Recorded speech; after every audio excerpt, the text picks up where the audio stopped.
So you can see we have our concrete and our 2x4s, and we're going to be doing some dry pour projects. So stay tuned and watch the video. Please like and subscribe. You know what to do about that. There's big conflicts.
Oh, okay.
Okay.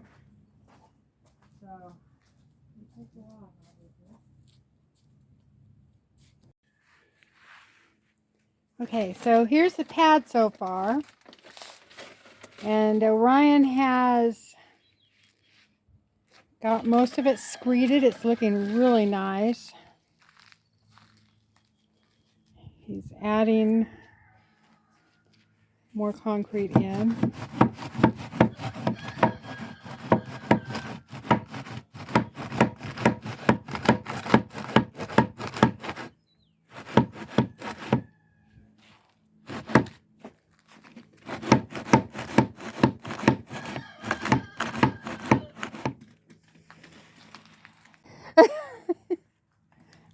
I just think it's so cool because you can do it anywhere, literally anywhere. Now, if you're going to make a thicker slab, a lot of people have been putting the support wire in there, you know. Okay, or, yeah. There's a hole on this side. You can't see from where you're at, but there's under the boards, yeah. And there's another one on the other.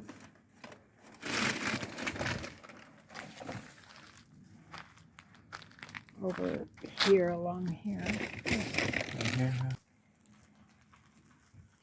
So, he's almost done here, so we'll get the roller and start rolling it.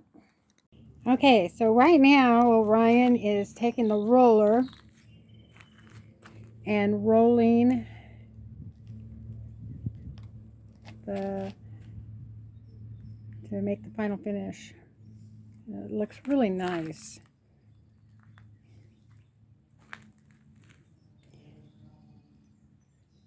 And I just want to thank Cajun Country Livin for coming up with this idea, thinking outside the box, because, you know, when you're limited by how much time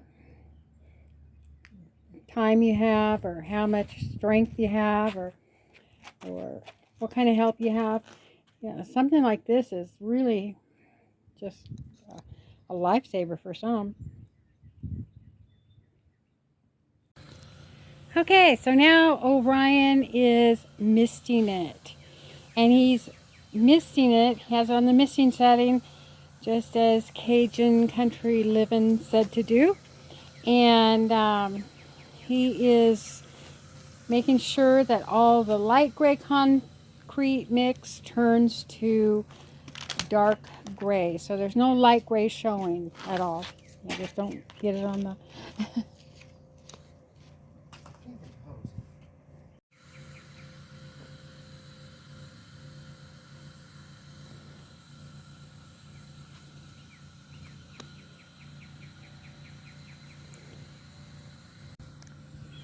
So this is an 8 by 7.5 dry concrete slab pour, and it took 3.5 hours to the first watering, and I think 32 or 33 bags of concrete. It's 8 by 7.5, and it turned out beautifully. So we're going to mist it. After this one, we'll mist it for, wait an hour and mist it again, and wait another hour and mist it again. And then we're going to start watering it.